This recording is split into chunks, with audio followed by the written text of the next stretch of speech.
Has anyone ever been to a wedding that didn't end with the couple getting married? If so, what happened? How did the guests react? A friend of mine asked me to go to her cousin's wedding as her date. Her cousin was the bride-to-be. The ceremony seemed to go well, except the groom fidgeting, looking about, and wearing an almost hostile expression on his face. Seemed odd, but I assumed it was nerves that he and the bride said their vows, standard Protestant Christian stuff, but they added a stomping of glass at the end for some reason.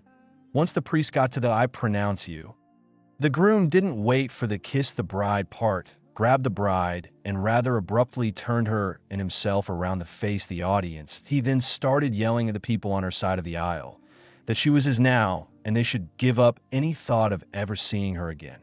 The bride attempted to protest or calm him down, not certain which, but when she tried to say something, he backhanded her hard enough to knock her off of the dais. This all happened in a few seconds, and everyone in the audience was stunned.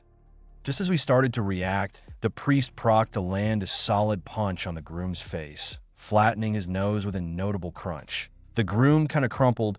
People in the audience were yelling at each other, trying to push, shove, help one person or another up. But in all of this, the priest calmly reached over to the podium, took what I assumed to be their marriage certificate, and tore it into tiny pieces that he then tried to calm things down, but the scene was chaos and looked to be turning into a brawl. My friend and some others helped the bride to get out of there. I simply tried to keep anyone from running up on them, not knowing who was on which side, and cover their exit.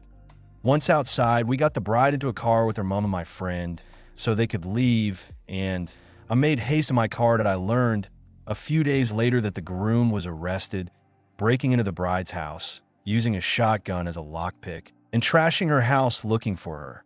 The marriage was not recorded by the official priest, so at least the bride didn't have to go through the trouble of getting a divorce that I declined wedding invites for some time after that. My older brother got married to his girlfriend of 10 years. At the end of the party, when I and most of my brother's family had left it all kicked off, turns out she and my brother's best friend planned for 3 years for the marriage to happen so she could divorce him and take the house and live in it with the guy she'd been banging behind my brother's back. Little did she know that the house was in my dad's name and not my brother's. They have the exact same name. She was entitled to nothing. Last I heard, her family abandoned her, and so did her boyfriend after she put on lots of weight. I had a buddy of mine who I don't really talk to anymore, but we aren't on bad terms, just kind of drifted apart due to life. I was deployed at the time to Afghanistan, so I obviously wasn't able to make his wedding. I seriously wish I did though, because what happened is absolutely insane that he and his girlfriend were dating for like 5 years, and we're gonna get married. Everyone approved of this woman too. Educated, smart, and good-looking. Seemed like a total catch. The day of his wedding, I guess he left his cell phone and his jacket in some room where the ceremony was going to happen. Normally, for an event like this, he'd be the first to turn it off and leave it somewhere. But I guess he needed to call his cousin who was late and in the wedding. Turns out he found the bride-to-be being very inappropriate with one of the groomsmen in that room. They probably assumed it wouldn't be in use. He isn't the type to confront someone, usually just turns red, about to explode, and walks away. Poor guy just left with his blood boiling. On his way out, he yelled that she was a two-faced liar through the door of the room where everyone was waiting, and the room fell silent. We have mutual friends who told the story, but I believe it. I guess my buddy, the groom, put all her stuff in boxes inside the garage and forbid her from coming into the home or ever going back there again. They lived together, but everything was in his name, smart guy. So while he'd probably still get in some legal trouble, she was decent enough to drop it all, take her things, and leave. She apparently tried to explain and apologize, but obviously, he doesn't forgive nor forget. He was completely heartbroken by that. This isn't my story, but it's all I've got. I was talking with a DJ who told me of a wedding he did. Gets all the way into the reception, and it's time to cut the cake. The groom mashes the cake into the bride's face, and she is livid. She turns red, screams at him, and slaps him across the face so hard it sounds like a gunshot, and it echoes across the reception hall. Everyone gasps, and gets quiet. She storms off. A little while later, the father of the bride comes up to the DJ and hands him $500. He says, "Listen, this marriage is over." She's actually left the building. "But I've paid for this party and all my family and friends are here. I want you to finish out the night and finish it strong. Keep the music playing and don't mention the two of them again for the rest of the night." He agrees, and everyone has a grand old time. Hey, I can actually contribute. This is a real story that happened a few years ago. A guy I know, not my friend, my brother's friend, married a girl from our hometown. The girl graduated the year after me, and the guy graduated 3 years before me. I knew her. We even rode the same school bus back in elementary school. Anyway, the wedding goes smoothly enough, everyone's happy. Then comes the reception.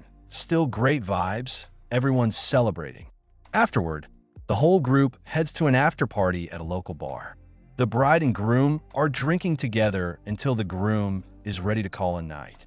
The bride refuses to leave the bar and starts getting a little too friendly with this rough-looking, much older bartender.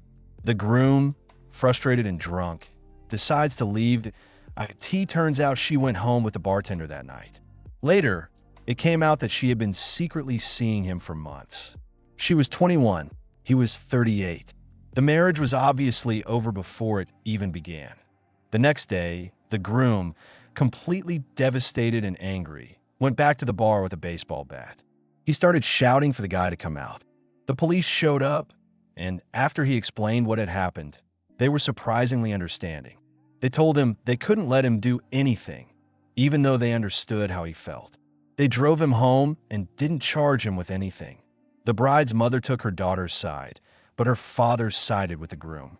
A month later, the bride's parents ended up getting divorced after 25 years of marriage, all because of that incident that shook the whole town. She had always been this beautiful, well-liked girl, and she cheated on a genuinely good guy with a much older bartender, and on her wedding night, no less. She ended up leaving town not long after, and no one's seen her since. I have a perfect example. I used to work with a girl named Ashley. She worked in my office a couple desks down. She was engaged to some guy I never met. He used to travel a lot for work, or so I was told. We became pretty close friends, and a couple of us were invited to the wedding that Ashley's coworkers threw her a party for her wedding the weekend before. I went and had a great time. I had no idea the following would happen. A couple days before the wedding, while at work, I heard some coworkers talking loudly that there had been something terrible. I went over to hear what was going on, and I found out Ashley had called off the wedding. Family and friends from Utah had already flown in to see the wedding. Come to find out, the fiancé was actually a piece of shit lowlife. He had no job and was stealing from her. She decided not to go through with it. As 3 months after the canceled wedding, Ashley and I started dating. She told me later she had doubts about the marriage and had feelings for me, which I didn't know I had them as well until after the ordeal. We have been married for 5 years now and have a son together. When people ask how we met, we leave that story out. My sister-in-law decided to marry her not-so-great boyfriend, even though he had a history of being physically and verbally abusive toward her. The day comes, and they're getting married in this run-down little park. But they never officially reserved it or anything. They had tried and were denied. They believed they were denied because the employee at Parks and Recreation was being unfair to them. So they defiantly decided to do it there anyway. Turns out they were denied because the park was scheduled for major construction and was completely torn up. It rained that morning. Poured. They had no backup location. The few of us there watched the ceremony from our cars while they huddled under a park gazebo. The groom showed up late, completely drunk. There was a car parked off to the side. The woman the groom had been cheating with watched him get married. The couple never bothered to get a marriage license, as the justice of the peace had instructed.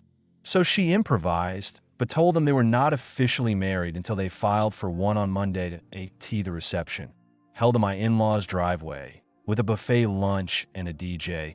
The groom completely lost it, furious about the DJ's choice of music. Mind you, He hadn't paid the DJ a single cent. He stormed out, shouting things like, "I'm done with this," and "Forget it all." No joke. He was yelling exactly that. It was surreal. Along the way, he bragged about the affair in front of everyone and threatened to cause trouble before speeding off in his pickup truck, briefly getting stuck in the mud. When my sister-in-law went to try to make peace with him the next morning, she found him in bed with the other woman. How did people react? Honestly, most were relieved to see him gone. The general feeling was that the whole thing had been a disaster from the start. The party actually continued after he left. My wife and I are both clergy, and so are our circle of friends. We support each other during weddings, helping with setup, or just sitting in, being moral support, and free food. The worst thing I've witnessed was the bride's grandmother dying in the middle of the ceremony in a wheelchair. The bride had grandma read something emotional about how much she loves her granddaughter. After she was finished, she closed her eyes, seemingly with emotion as she was tearing up. She never opened her eyes again, the tea first. The bride's mother thought the grandmother had fallen asleep. They pushed her wheelchair during the recessional back down the aisle, not wanting to wake her. When they couldn't wake her up for the pictures after the wedding, all hell broke loose. I learned about her passing way before the guests did, as my buddy who was doing the ceremony pulled my wife and I aside, letting us know that the reception may be canceled. People started to panic when the ambulance came, and the bride wasn't able to take pictures because her makeup was destroyed with tears. On the positive side, they had an amazing taco bar at the reception.